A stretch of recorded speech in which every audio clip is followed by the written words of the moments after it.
I just wanted to welcome you to the Salk Institute and the medal lectures as chair of the Salk Medal Committee, and I'll just say a couple of words about the Salk Medal.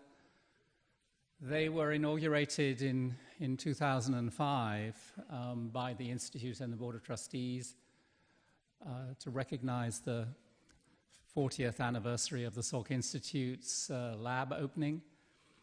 And well, there are two medals. There is a medal for public service and a medal for basic research, scientific research. And the medals have been awarded. This is the third time the medals have been awarded, every 5 years. And the medal winners in 2005 were Don Metcalf for his pioneering work on discovering and exploiting blood cell growth factors, and Paul Farmer for his introduction of his humanitarian work for introducing accessible healthcare in Haiti. And then in 2010, where we celebrated our 50th anniversary of the letter of intent, the medal winners were Bob Rader, the Basic Research Medal for his pioneering work on understanding mechanisms of gene transcription, and our very own Owen Jacobs for his philanthropic work and support of basic research. And then this year we're obviously celebrating two wonderful scientists for the Salk Medal of Excellence in Research. But the Public Service Medal was already awarded in 2014 to Itzhak Perlman to recognize Jonas Salk's 100th birthday. And so I'll ask Inda to introduce Bob Weinberg.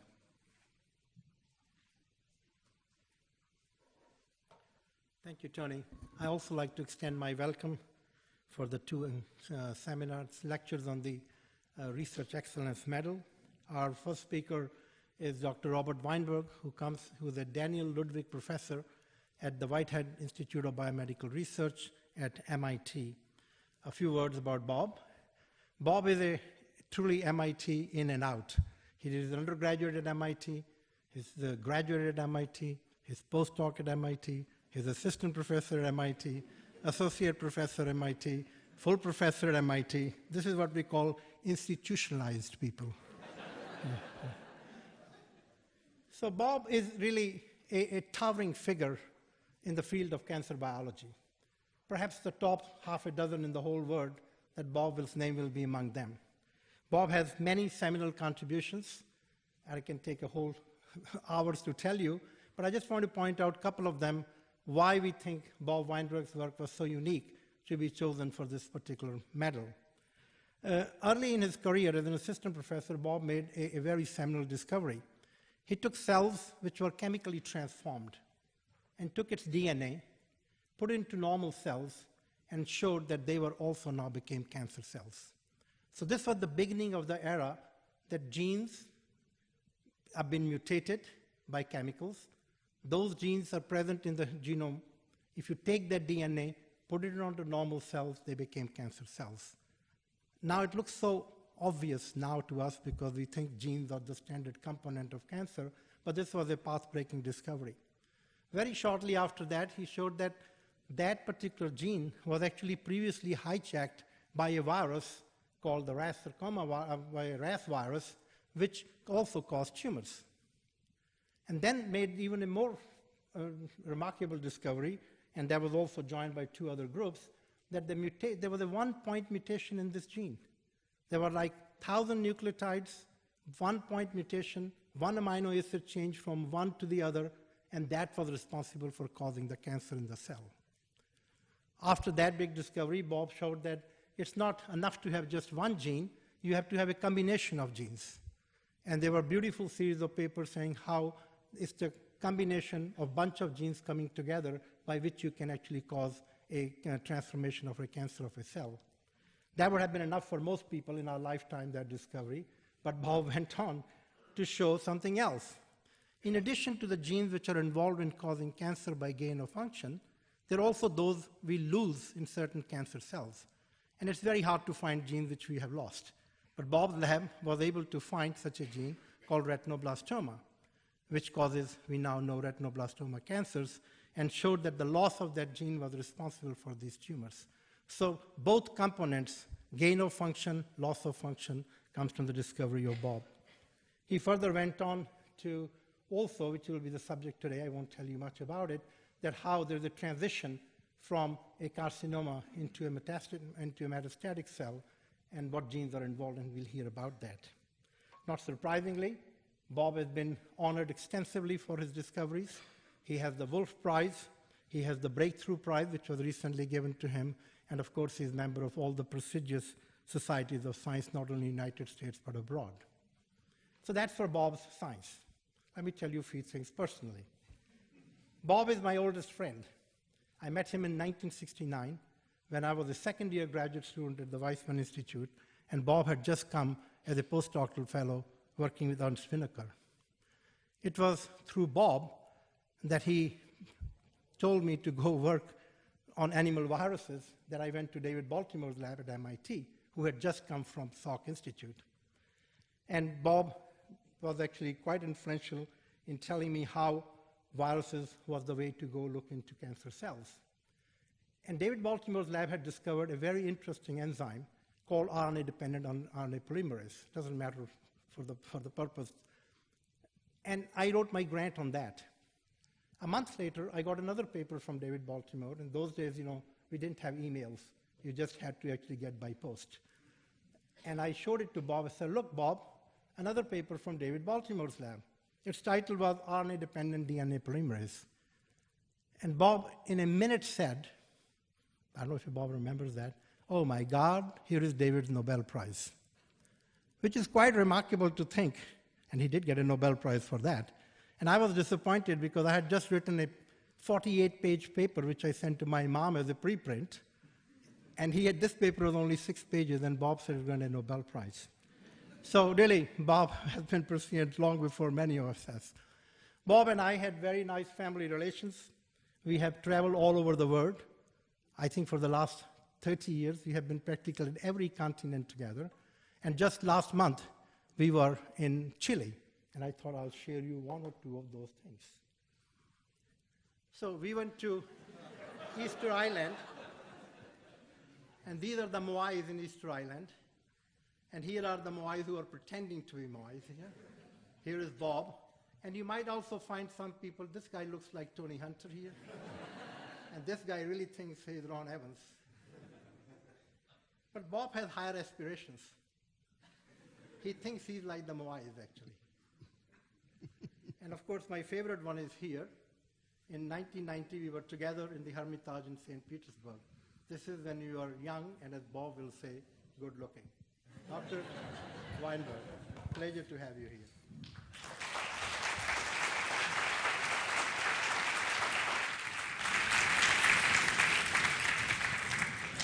Thank you, Inder, for that kind and a bit embarrassing introduction.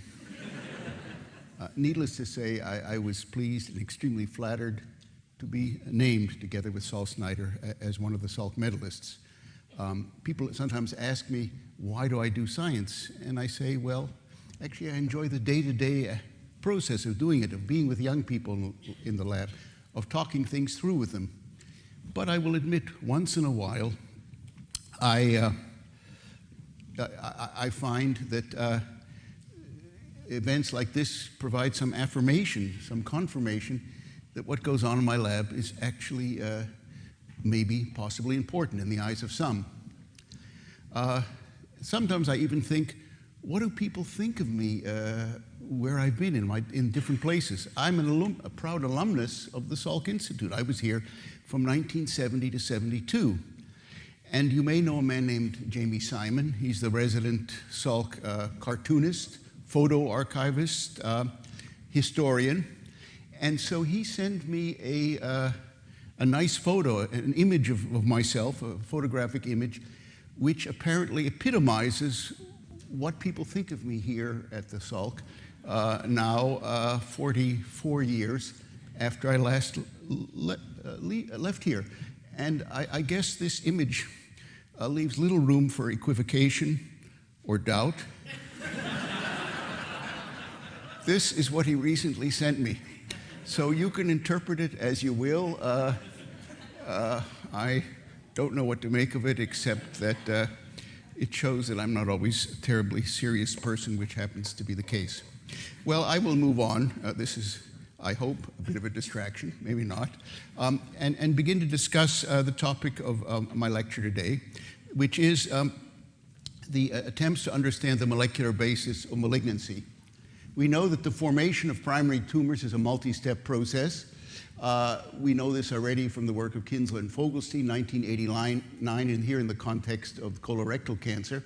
And we kind of have an understanding of how primary cancers operate, how they form through a series of distinct changes in genetic and epigenetic changes in genes. The big change, however, in terms of clinical cancer is this last step, where primary carcinomas progress to form invasive growths and ultimately to disseminate. And this last step, which I'll refer to as the invasion metastasis cascade, actually subsumes a series of smaller steps, which you see here involves cancer cells getting into vessels, moving through vessels to distant tissues in the body, forming micrometastases, and ultimately forming macroscopic metastases. Fortunately, all this occurring with a relatively low efficiency, so that people who have thousands and millions of micrometastases may or may not ever develop metastatic disease over here. That being the case, one asks the question, how can one understand mechanistically how cancer cells acquire the ability to metastasize? Looking at this, one might think that there's a lot of genetic alterations that must intervene, but in fact, there's an alternative, at least in the case of epithelial cells, carcinoma cells, which is a cell biological program that was first described by Betty Hay in 1986, and involves a cell biological program in which cells shift from one phenotypic state to another, from an epithelial to a mesenchymal state. It's called the EMT, the epithelial mesenchymal transition, and it involves a change in a whole series of cell biological attributes going from one state to the other. And these acquired attributes, in the case of carcinoma cells, can be associated with the cells, indeed, of high-grade malignancies. Importantly for our discussion, this shift does not involve mutations of genes. It's a change in a cell biological program, and therefore can be seen as an epigenetic level. I would only mention the fact that although the EMT, as I will refer to it, is often thought in some people's eyes as being a binary program, in fact, when cells go from E to M, usually they proceed only partway towards a mesenchymal state and retain epithelial characteristics while acquiring mesenchymal ones in their stead. In fact, the EMT is choreographed by a whole series of transcription factors. You can see them here in various metazoan embryos. The transcription factors, sometimes called EMTTFs, were already evolved ostensibly early in the Cambrian and have been preserved in the genomes of all metazoa up to this day, indicating their essentiality in organismic development. And here you can see the fact that if one looks at a tongue of carcinoma cells invading into the stroma of a host, one sees the epithelial cells here, and out here a rim of cells that has shut down a pre-existing epithelial marker, and instead another rim acquired a mesenchymal marker, indicating very graphically that this shift involves the responses of cells to some contextual signals that they're experiencing in a primary tumor, in this case heterotypic signals released by the stroma in which that they've actually previously recruited. I want to switch gears momentarily and move to another biological problem, this being first the work of Mohammed Al-Hajj and Michael Clark, 2004, in which they described that if they look at a population of cells in a human breast cancer, one could stratify the cells in this human breast cancer using fluorescence-activated cell sorting for these two markers, CD44 and 24, into two different populations. A minority population that upon implantation in appropriate host mice would yield tumors, as few as 200 of these, and a majority population, genetically the same cells, which failed to do so, indicating already at this point that cells could dwell in at least two distinct alternative phenotypic states in the tumor, which either had or lacked tumor-initiating potential. In my own lab, people use this FACS analysis, once again, to recapitulate what I just showed you. Here are the position of non-stem cells, according to Al-Hajj and Clark, and here the minority population of stem-like cells. This is 44 high, 24 low, and conversely, the alternative antigenic state with these two markers here. This injected in people's thinking the idea that these subpopulation of cells here behave similarly to the hierarchical organization of cells in a variety of epithelial tissues, in which one has self-renewing stem cells, transit amplifying or progenitor cells, and subsequently post-mitotic differentiated cells, indicating a possible similar organization within the complex tissues, which we call tumors. And two people in my lab, Sundaray Mani and Wenjun Guo, asked the following question: is there potentially any connection between the EMT program and the stem cell program that's shown here? And I still don't know, many years after this happened, why they posed this question, but they did. I only heard about it later. And here is what they found. If they took these epithelial cells, which have a cobblestone morphology, pushed them through an EMT through the forced expression of either this or this EMT-inducing transcription factor, then they observed cells that acquired a mesenchymal or fibroblastic-like morphology. But at the same time, when they analyzed these cells by fluorescence-activated cell sorting, they saw that the non-stem cells migrated en masse from the non-stem cell into the stem cell state. And this already suggested some kind of connection between the EMT program and, in fact, the stem cell program, which was reinforced when they took two populations of cells naturally existing up here or down here, examined the messenger RNA expression profiles of these cells, and discovered that the cells that naturally resided up here in the stem-like position overexpressed relative to the non-stem cells a whole series of mesenchymal markers, including EMT-inducing transcription factors, and underexpressed the key epithelial marker, E-cadherin. And this already cemented the idea that there was an intimate interconnection between the EMT program and the epithelial stem cell program, at least in the bilayered epithelium of the mammary gland. And why that operates to this day represents a bit of a mystery, but it surely is the fact. Here's the work of Wenjun Guo, who looked at a normal mammary duct in a mouse. It's a bilayered epithelium, you can see that here. Here are the luminal cells, on the outside are the basal cells, and they are known to have epithelial stem cell traits, the basal cells. And when he stained these tissues for the slug, EMT-inducing transcription factor, he discovered that the basal cells naturally express slug, even though this is a normal mammary duct, unperturbed by any kind of injury. And that began to indicate that slug played a critical role in the normal life, in the homeostasis of the normal mammary gland, independent of its involvement in cancer. Indeed, here he showed that the basal cells overexpressed the slug EMT-inducing transcription factor by more than a factor of 100. He subsequently undertook a functional proof in order to ascertain whether, in fact, the EMT program actually can create cells with a higher stem-like potential in the context of the normal mammary gland. And I mention this because I will be switching back and forth between normal epithelial cells and neoplastic epithelial cells, with the assumption, which I believe is valid, that EMT programs apply equally to both of them. This test involved removing the normal mammary epithelial stem cells from a rudimentary mammary ductal fat pad, implanting into the cleared mammary stromal fat pad a population of mammary epithelial cells, and to the extent that the implanted cells carry stem cell potential, one can regenerate an entire mammary ductal tree, as he did here, that is morphologically and functionally indistinguishable from the normally arising ductal tree that you can see here on the left. And so Wenjun Guo exposed a population of normal mammary epithelial cells transiently to two EMT-inducing transcription factors, SLUG and SOX9. He had a control population of cells, 10,000 of the normal mammary epithelial cells prepared from the mammary gland of a mouse, failed upon introduction to generate a mammary ductal tree, whereas a population of cells that had been exposed transiently to SLUG and EMT for 5 or 6 days prior to implantation, these generated an entire mammary ductal tree, indicating that the transient exposure to the SLUG EMT-inducing transcription factor increased by a factor of at least 100 the representation of mammary ductal stem cells. And this began to indicate a functional connection between the EMT program and at least one aspect of normal stemness.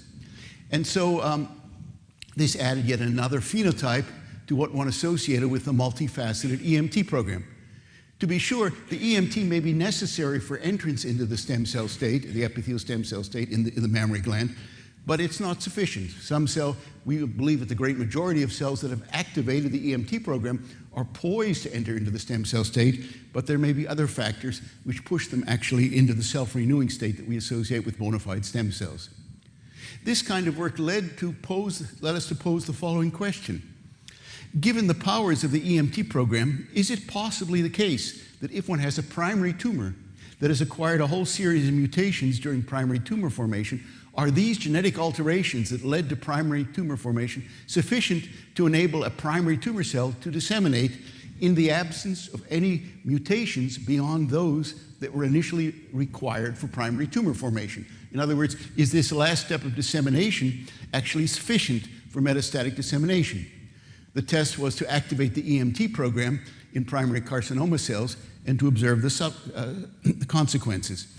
This work of Zuzana Keshkeshova and Yasmin de Kock showed that if one took a population of normally relatively benign human breast cancer cells, implanted these cells in a mouse, and waited for, let's say, 10 weeks later, then they found that the resulting tumors in the control mice that had never experienced an EMT-inducing transcription factor, they continued to express, for example, E-cadherin, indicated right here, which is the keystone of the epithelial state.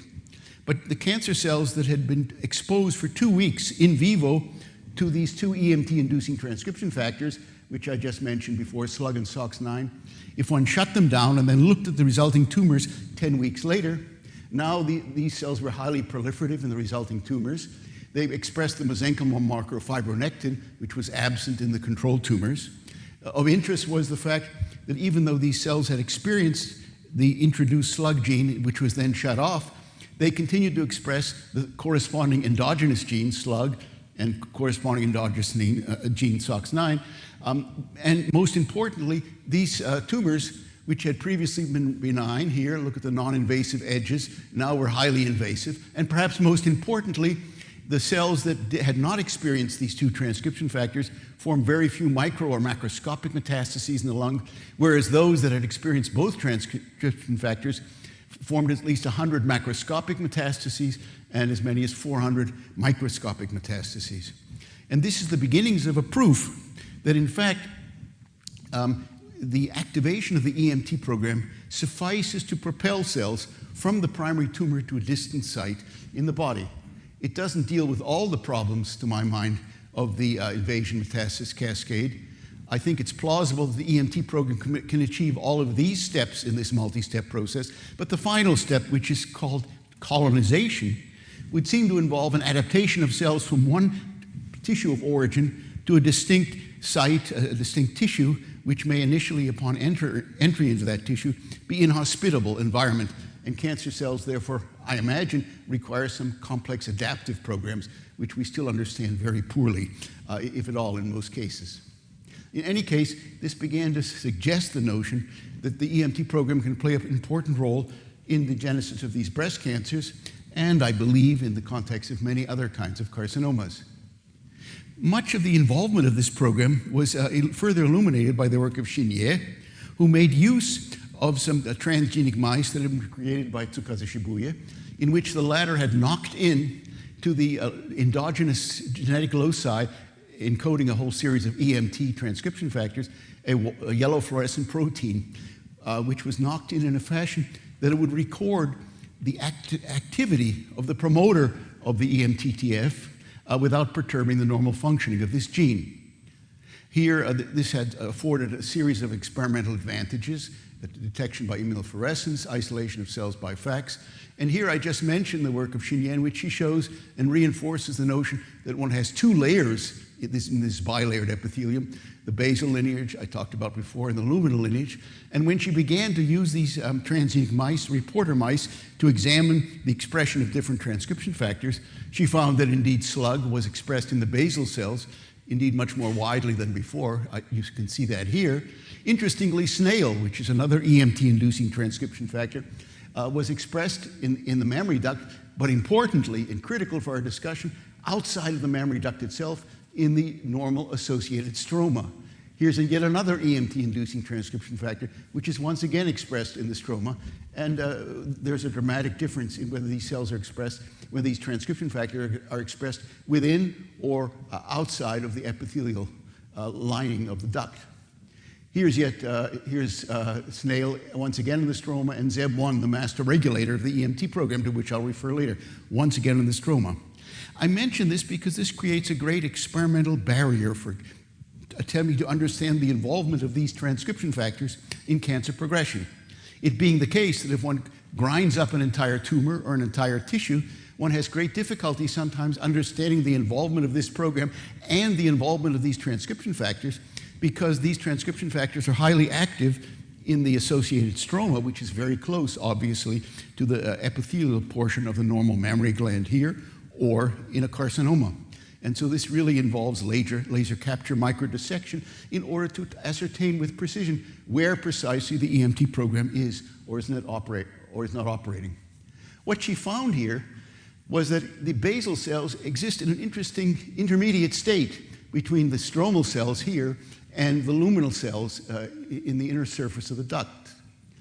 The background cells, in this case expressing E-cadherin, in this case being the stroma, the stromal cells express no E-cadherin, the luminal cells express lots of E-cadherin, and the basal cells express an intermediary level. And here one can see that as well in FACS analyses, where one sees high expression of the epithelial marker EpCAM in the luminal cells, none in the stromal cells, and here an intermediate state in the basal cells.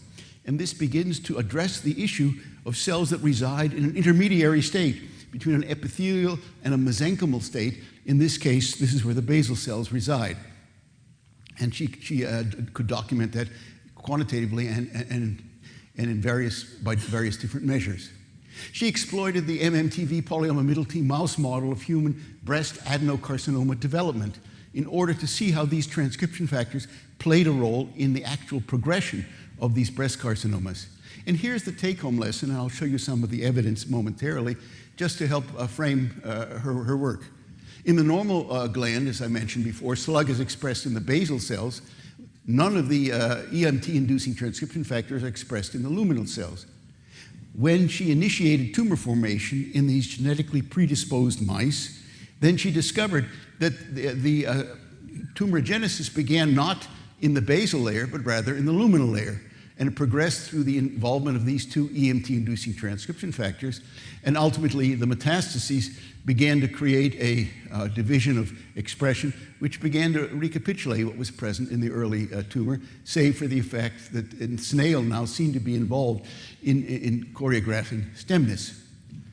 Of some interest here is the fact that the tumor began in a cell layer that did not harbor the normal stem cells. That is, the normal stem cells were here, the tumor began here, and as I will argue, the cancer stem cells do not arise from normal stem cells. They arise in a different cell layer, albeit under the aegis of a different transcription factor, snail, rather than slug. Here you can see the beginnings of this. Here is early in tumor development. One sees E-cadherin expressed here in these epithelial cells, and here one sees a small island of cells that have lost expression of the epithelial marker E-cadherin and now begin to express instead the snail EMT-inducing transcription factor, which I will tell you is a first cousin of slug, which is operating in the basal layer. Of some interest, and perhaps a distraction in our conversation today, is the interesting idea that as these luminal tumors begin to develop, early in tumorigenesis, they arise, as I've just advertised, in the luminal layer. But as the tumors progress, they increasingly take on, through transdifferentiation, a basal phenotype, which is said by some clinicians to represent the progression that one sees in many human breast cancers, which have a basaloid phenotype, but which have been suspected to originate in the luminal cell layer. In fact, as Shinya found, the cells at the leading invasive edge of these carcinoma cells in 3D culture, they express the slug, the snail EMT-inducing transcription factor, the leading invasive cells, in contrast to slug, which is hardly expressed, if ever, in these leading cells. And so this began to suggest this kind of progression, which I've showed you before, and provoked the question of which population of cells is actually enriched in cancer stem cell activity. I've kind of given away the punchline to this, but I thought I would anticipate it. And so what she did was to measure tumor-initiating ability by taking populations of cells, implanting them at various dilutions, and trying to measure the representation of tumor-initiating cancer cells. And what she discovered was that the snail high cells in this population, 1 in 91 of these cells, could initiate a tumor at various dilutions of implantation. In contrast, the slug high cells, it was 1 in 72,000 cells could initiate a tumor. And this indicated clearly and dramatically that the snail high cells, as I've advertised, actually have the tumor initiating capability. Moreover, if one injected these cells either directly into the tail vein of the lung, tail vein which seeds them into the lungs, or at subcutaneous sites of primary tumor implantation, it was the snail eye cells which were enriched in tumor initiating and metastasis initiating activity, not the slug eye cells. So this led to the scheme which I've shown you here, in which these are the cancer stem cells, those that express snail and not slug.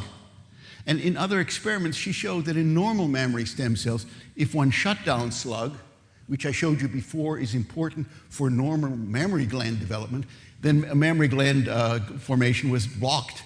But normal mammary epithelial cells don't care about a snail. If it's shut down, nothing happens.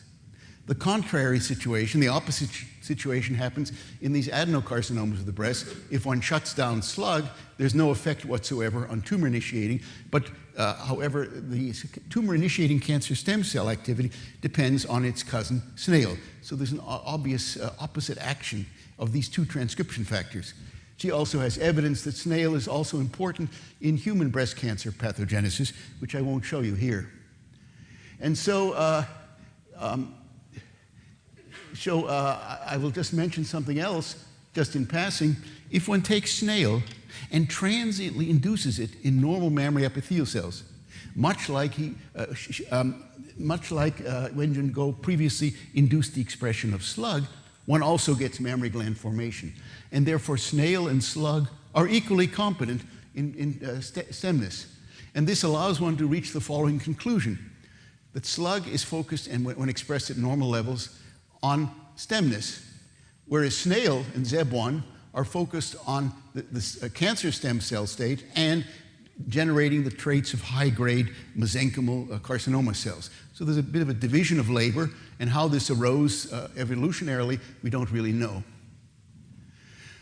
This this raised additional questions. One question we tried to probe further, here I refer to the work of Brian Beery, focused on the issue of where exactly do cancer stem cells reside on the epithelial mesenchymal spectrum. I've told you the notion that cells usually that turn on the EMT program only proceed partway through the EMT program towards a mesenchymal state. But that on its own didn't really tell us where cancer stem cells reside on this spectrum. And so with this in mind, Brian Beery looked for additional ways to stratify the epithelial cells and the mesenchymal cells, in addition to the CD24 and 44 markers I've already described. And here he found a highly interesting marker, integrin beta 4, also called CD104. It's expressed in more epithelial cobblestone cells and not at all in highly mesenchymal cells. And you can see that this epithelial marker goes down as one increases the mesenchymal attributes of a whole series of distinct cells. So it is, by this criterion, clearly an epithelial marker. In fact, it's involved in tethering epithelial cells to the basement membrane. Now here, one uses the CD24 and 44 markers to stratify this population of highly mesenchymal human mammary epithelial cells. And you can see here that this is a highly homogeneous population. It's high in CD44, which is an attribute of mesenchymal state, and it has a very uniform expression of CD24. And this indicates the limited utility of CD24 in further allowing the fractionation of these cells, the stratification.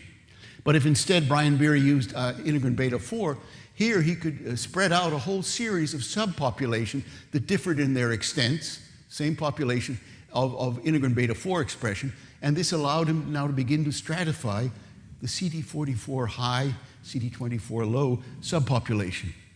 And what he found, to make a long story short, is that the cells that express integrin beta 4 high, 1 in 3,000 of these cells in experimentally transformed cells could form a tumor.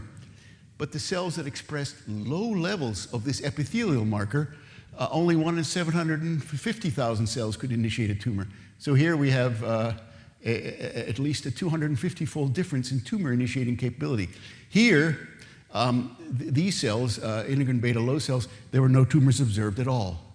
And this allowed one to begin to resolve the entire progression of cells from an epithelial to a mesenchymal state. Here we see a whole series of spectrum, and as one proceeds, this scheme is still being worked out in some detail. One sees that epithelial cells initially express high levels of E-cadherin, that gets shut down. As one becomes more mesenchymal, CD44 goes up, which I've advertised as a mesenchymal marker. Vimentin goes up, integrin beta 4, which we just looked at, goes down, and this raised the question of where on the spectrum do the cancer stem cells actually reside. And in fact, as he's found, the cancer stem cells actually reside in a so-called sweet spot in the middle. If one is too epithelial, one does not get cancer stem cells.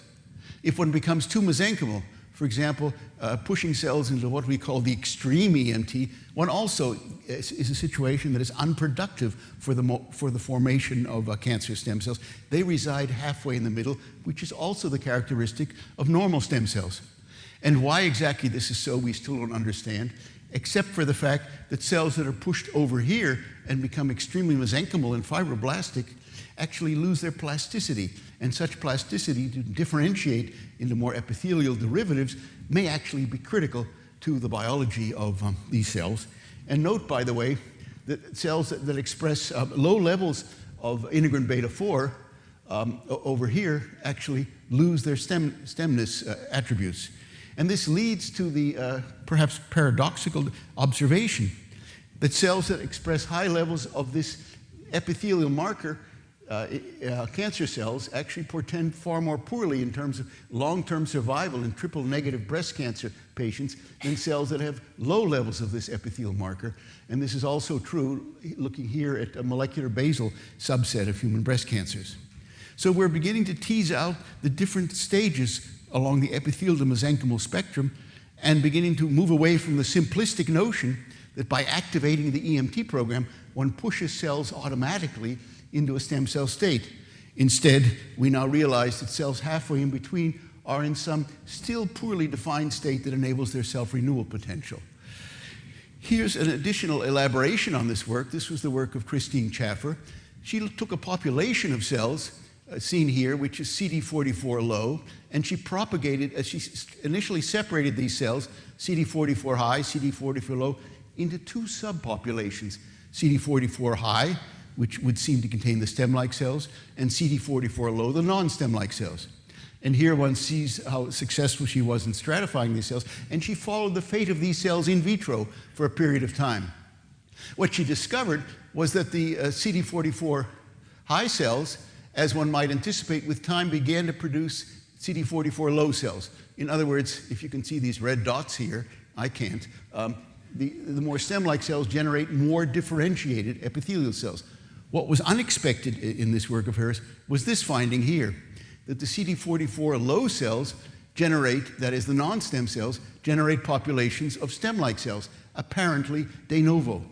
And this could not be explained by the outgrowth of a subpopulation of cells, that is CD44 high cells that were contaminating the CD44 low cells from the beginning, because the high cells actually proliferate more slowly.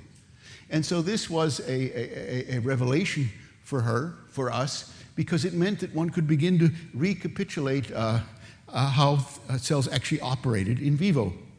Indeed, when she looked at human mammary epithelial cells that have been modified to differing extents by the introduction of telomerase, or the large T oncoprotein of SC40, or the RAS oncogene, the more one altered these cells, the more there was a spontaneous conversion in vitro of non-stem cells into stem cells. And this happened even quite rapidly in vivo. She implanted a tumor which was very low in CD44 high cells. 2 weeks later, 20% of the cells had entered into the CD44 high state, and that allowed her to redraw this diagram, because it now appears that there is plasticity in both directions, which has implications for a number of different kinds of treatments and analyses of different kinds of tumors. For example, here's one implication of this plasticity. If one were to develop a therapy which would eliminate cancer stem cells in a tumor, as we imagine they operate here, then one gets rid of the cancer stem cells, and there are ways of thinking about doing so now, none yet introduced into the clinic. One could imagine that with the goodness of time, the tumor as a whole would disappear because its source of self-renewal, that is the stem cells, would be eliminated. But here now becomes the more real and likely grim reality, and that is the following. As before, one gets rid of the cancer stem cells with some kind of treatment, focused treatment, but now the surviving non-stem cells regenerate a new subpopulation of stem cells, which then can foster the further growth of the tumor. And the implication of this is that to the extent that one would like to use anti-cancer stem cell therapy to eliminate tumors, one needs to eliminate both the stem-like cells and the non-stem-like cells, either by an agent that attacks both or by two specialized agents that eliminate both populations. Christine Schaffer also asked the question of whether this process of going from a non-stem-like state into a stem-like state is characteristic of, for example, all kinds of breast cancer cells. And so she used two different populations of breast cancer cells, luminal cells and basal cells. These are representative, MCF7 and HMLER cells. These have luminal characteristics. These have basical characteristics. I mentioned in passing that in general, the luminal cells have a better long-term prognosis. The basal cells have a worse prognosis. When she took populations of CD44 low non-stem-like cells from these two lineages and implanted them in mice, and she waited a period of weeks for these cells to generate a tumor. These did very slowly, but they did. The resulting tumor of implanted CD44 low cells once again yielded purely a population of CD44 low cells.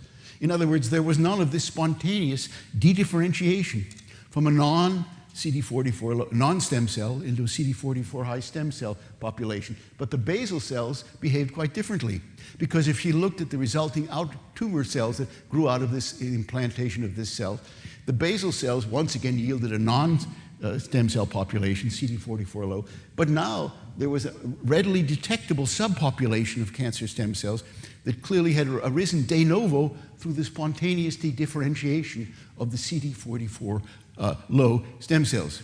So this backward dedifferentiation did not seem to be shared equally between the luminal and the basal cells. If she took the basal carcinoma cells that were CD44 low and knocked down, prevented the expression of the ZEB1 EMT-inducing transcription factor, what she then discovered was that the spontaneous dedifferentiation of the basal breast cancer cells was prevented. Normally they would generate new CD44 high cells like this, but if ZEB1 was knocked down, that was largely prevented here, as you can see here, here, and here. Incompletely, but still significantly. And this led to the obvious conclusion that to the extent that the basal non-stem cells become stem cells, they need to do so in part through the activation of the ZEB EMT-inducing transcription factor, its expression. What she found was that if she took the contextual signal TGF-beta, which is often released by the stroma, impinges on carcinoma cells and induces carcinoma cells to activate their endogenous EMT program, she discovered that when she took CD44 low luminal cells and added TGF-beta to them, nothing happened in terms of their expression of CD44 high, that is the EMT stem cell marker. But the basal non-stem cells responded to TGF-beta by producing CD44 high derivatives. And here, in this case, we're also dealing with two different human breast cancer cell lines, two additional human breast cancer cell lines. So this suggested different degrees of responsiveness and plasticity in the basal versus the luminal cells. She then looked at the transcriptional promoters of the ZEB1 gene, which I've advertised is the master regulator of the EMT program in these cells, and she did a histone, she examined the histones that were associated with and controlling the expression of the promoter of the ZEB1 gene. These days, if you want to hold your head high in a seminar, you need to talk at least a little bit about epigenetics. So this is my claim to respectability. In the luminal CD44 low cells, which you would imagine lack ZEB1 expression, since they're in the non-stem cell state. As might be expected, there were K27 methyl marks on the promoter of the ZEB1 gene, which were responsible for shutting down the expression of this gene. In contrast, in the basal stem-like cells, CD44 high, here the promoter was turned on, and here one had a different set of marks on the histones that were decorating the promoter of the ZEB1 gene. The repressive mark was shut down, and the inductive mark on the histones, the modification, was turned on, which is consistent with the notion that the ZEB1 gene is indeed expressed at high levels in these stem-like cells. What was, I would submit, most interesting was the behavior of the basal cells that were in the non-stem-like state, that is CD44 low. They were not expressing the ZEB1 gene, and here they had the coexistence of two distinct histone marks on their promoter. The one mark induces repression, the other mark induces the active expression of the gene, and these two are acting in a conflicting way. They're sometimes called a poised or bivalent promoter, and it turns out that if one has such a bivalent promoter, the repressive marks win out. But this holds also interesting implications functionally because of the notion of this promoter being poised. In other words, one has this bivalent state here where these two marks coexist, they fight it out, but the repressors win out in these non-stem-like CD44 low cells. And if she did a series of experiments, for example, adding TGF-beta to non-stem-like cells, she found the following. If she took the luminal CD44 low cells and she added TGF-beta to these cells, there was no effect. But if she took the basal non-stem-like cells and added TGF-beta, a contextual cue to turn on the EMT program, to these basal non-stem-like cells, then the repressive marks were evicted from the ZEB1 promoter, and now the ZEB1 promoter turned on, and now one could begin to get a tumor which expressed ZEB1 and could indeed enter into the stem-like state.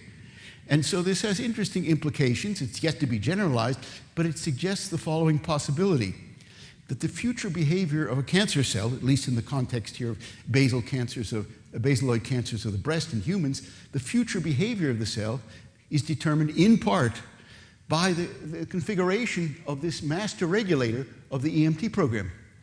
Cancer cells may at any one time not express the ZEB1 gene and not have activation of the stem-like state, but the existence, the persistence of the promoter of this gene in this bivalent poised state renders this gene, and therefore the cell around it, susceptible in the future to turning on the ZEB1 gene, thereby engaging a far more aggressive biological program.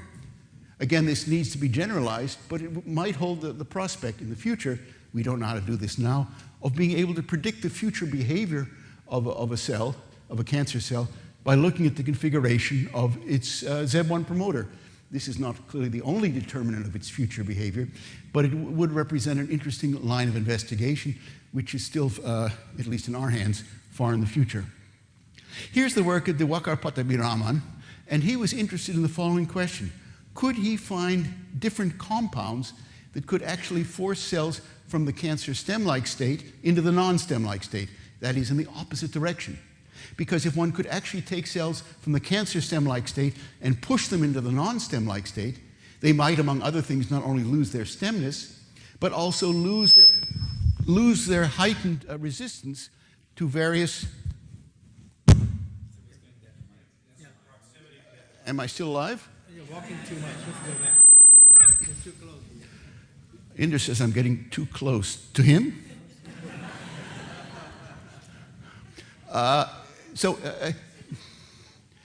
If one could push cells out of the stem-like state, it turns out that cancer stem cells have an elevated resistance to various forms of therapy. And so, therefore, one could sensitize them in principle to different kinds of therapy by pushing them out of the stem-like state.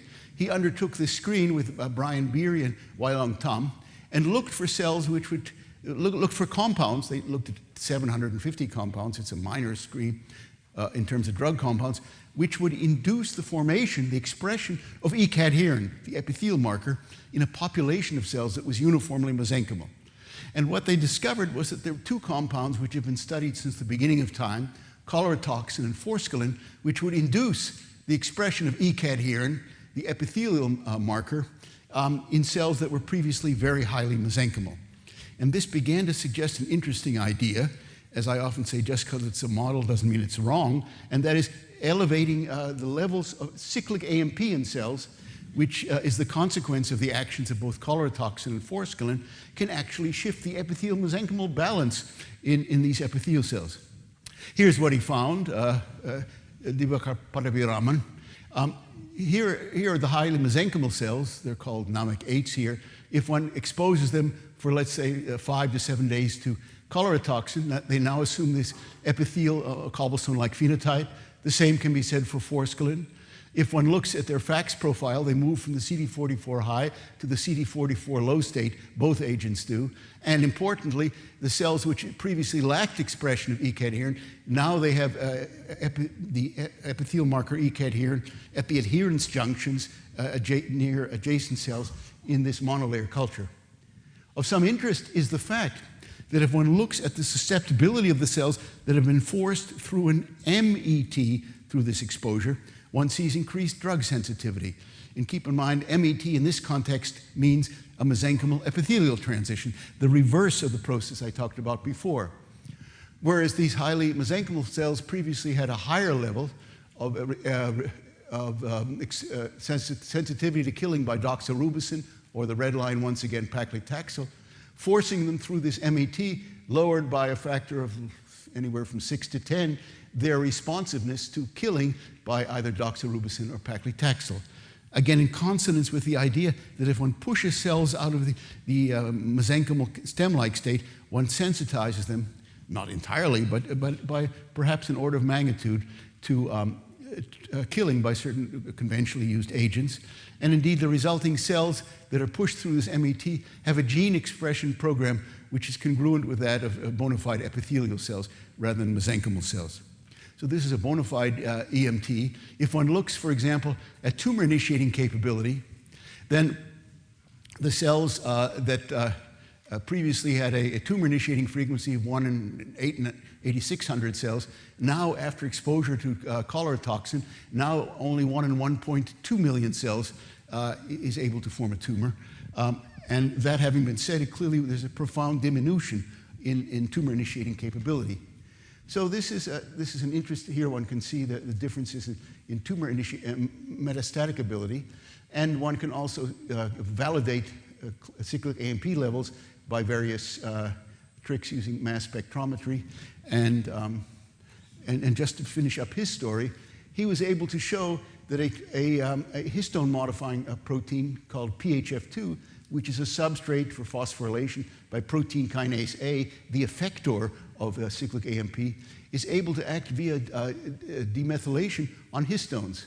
And here I just show that knockdown of this histone-modifying enzyme blocks the ability of cholera toxin to induce an MET in mesenchymal epithelial transition by cholera toxin in these cells. And here is the model which we are currently operating under, which is that these agents activate cyclic AMP in cells. This activates protein kinase A, which goes into the nucleus, activates by phosphorylation the histone-modifying enzyme PHF2, which acts via demethylation to alter the configuration of large numbers of histones throughout the genome of the cell. And under those conditions, one now sees that these cells shift their status from a more mesenchymal to an epithelial state. It's still unclear whether PHF2 is a direct substrate of PHF2 of protein kinase A, or there are intervening kinases.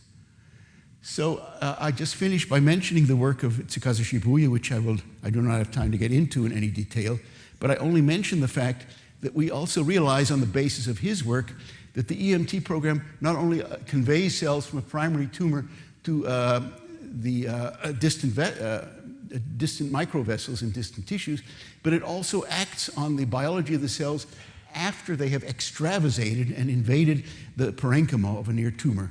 Because his work now shows us that, in fact, the EMT program enables cancer cells to extend these processes here, that it enables them in turn to form focal adhesions via integrants with the extracellular matrix components, and that in turn is critical to their ability to proliferate subsequently in the parenchyma of distant tissues such as the lung.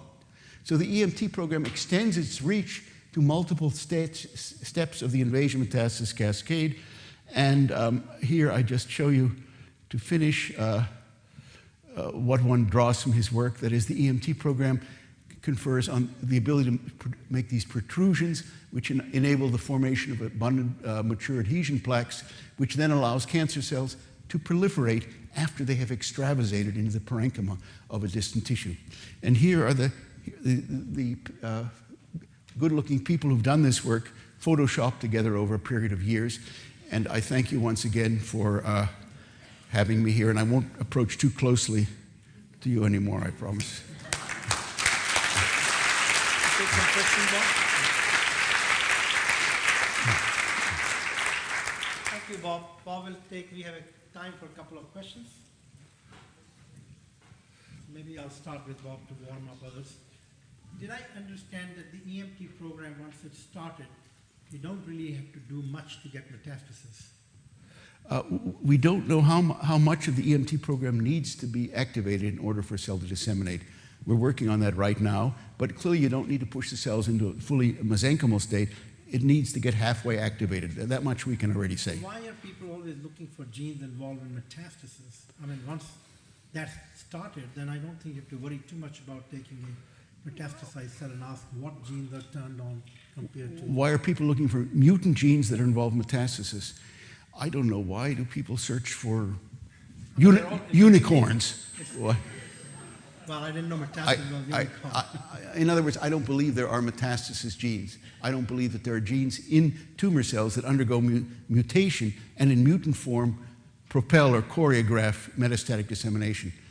In my opinion, on the basis of what I've showed you here, in the case of carcinoma cells, I believe that metastatic dissemination is exclusively the activation of an epigenetic, a non-genetic program.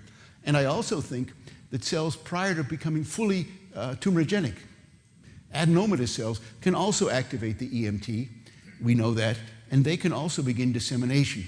So one doesn't need a fully transformed, highly neoplastic state genetically in order to enable metastasis to occur, dissemination to occur. Ruben. Bob, fantastic. I have a specific question. Do you know in some of the systems that you've looked in whether driver mutations in different breast cancers, like HER2 addition to an immortalized breast epithelium, does that impact the bivalent promoter state at ZEB1? Have you been able to get that far into the... Yes. So what Ruben asks, if I can paraphrase your question, and thank you for asking it, how do genetic alterations in a cancer cell impinge on its ability to activate the EMT program? In other words, I suggested on the basis of in vitro that the more modified a cell is, the more labile it is in terms of activating the EMT program. And we suspect that depending on the nature of the genetic mutations that a cancer cell has suffered during primary tumor formation, it may be more or less able to activate the previously latent or silent EMT program. But having said that, I can't really spell out the details. One thing we know, for example, is that if you turn on RAS in an epithelial cell, it starts cranking out TGF-beta. TGF-beta is released into the pericellular space, and it can activate in an autocrine or positive feedback fashion to induce parts of the EMT program. So there's one graphic and specific example of how a mutation may facilitate the activation of an EMT program, but that's still terra incognita. We really don't understand those dynamics very much. Ron Evans touches on a point that is near and dear to my heart. As you know, there are throngs of people who have been studying thousands and millions of by sequencing tumor cell genomes. And the idea is if we could sequence 1,000 genomes or 10,000 tumor cell genomes, we know a lot more than if we didn't. And that idea, that notion is based on the notion that much of the biological phenotype of a cancer cell can be traced directly to the genetic mutations it has acquired during the formation of the primary tumor. But I would propose an alternative explanation, and that is the great majority of the cell biological phenotypes of cancer cells cannot be understood by sequencing its DNA. I don't say that very loudly back in Cambridge because I'm right next door to the Broad Institute, and I co-teach freshman biology with a man who's heavily invested in sequencing tumor cell genomes, whose name will remain unmentioned here. But to my mind, 80% of the phenotypes of a cancer cell cannot be understood by sequencing its genome and looking for its repertoire of mutant genes. They are either determined by epigenetic programs like the EMT, and maybe even more often by differentiation programs that cancer cells have inherited from normal cells of origin that persist in the derived cancer cells long after the tumor was initiated. In other words, the process of neoplastic transformation and somatic mutation does not erase these pre-existing differentiation programs. And if that's true, then what Ron Evans said really needs to be thought about in great detail, that by focusing on mutant genes in cancer cells, one is focusing overly much on the determinants of what really preordain the future behavior of the cancer cell. I can only say you're lucky Jeff Wall is not here. He put me in a lot of trouble. I've made another enemy? Yeah, well, he's not here. I won't tell him. Yeah, so were you referring to Jeff Wall, who teaches biology with me? Liz. Liz Blackburn, welcome to the Salk.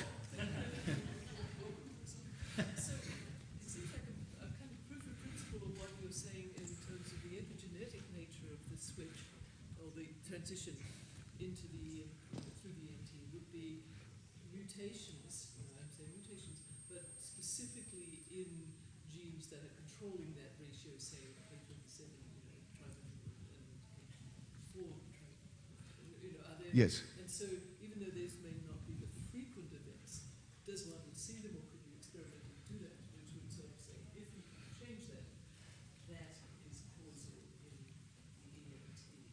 So Liz Blackburn raises the interesting question of whether the somatic mutations accumulated by cells during primary tumor formation might include genes that, among others, would affect the modification of the histones, governing, for example, the transcription of the ZEB1 gene. That would be one. And so the question is, are there such genes? And at present, we don't know of them. I'm only happy to say at present that somehow it is my belief that the somatic mutations that cancer cells accumulate during primary tumor formation tilt the playing field either for or against the activation of an EMT program. And how that happens mechanistically is, at least from our perspective, still quite elusive in terms of the known facts. So the question is, do these mutations accumulate post-primary tumor formation?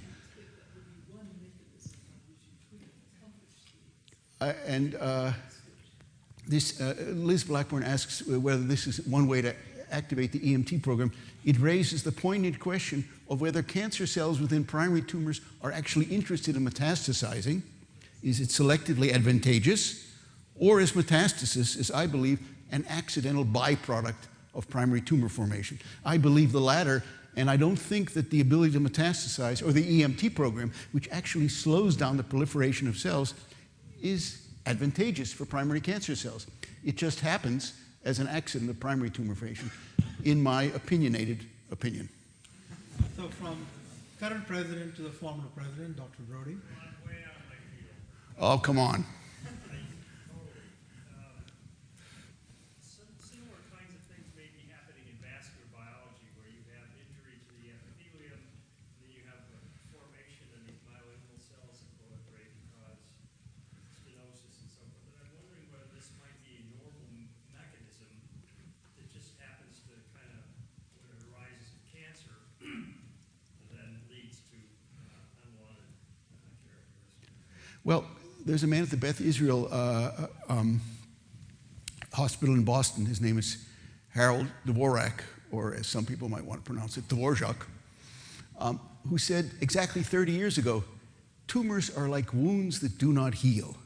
And to my mind, that was prescient because it suggests something which is strongly indicated now, and that is that the entire EMT program, which is what occurs normally in damaged epithelial cells in the process of healing.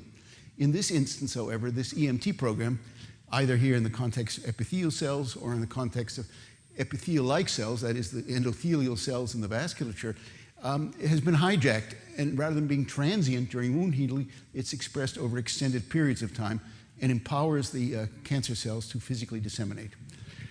So with that, I think we should thank Dr. Weinberg because we have another talk. So coffee, and then be back here, please.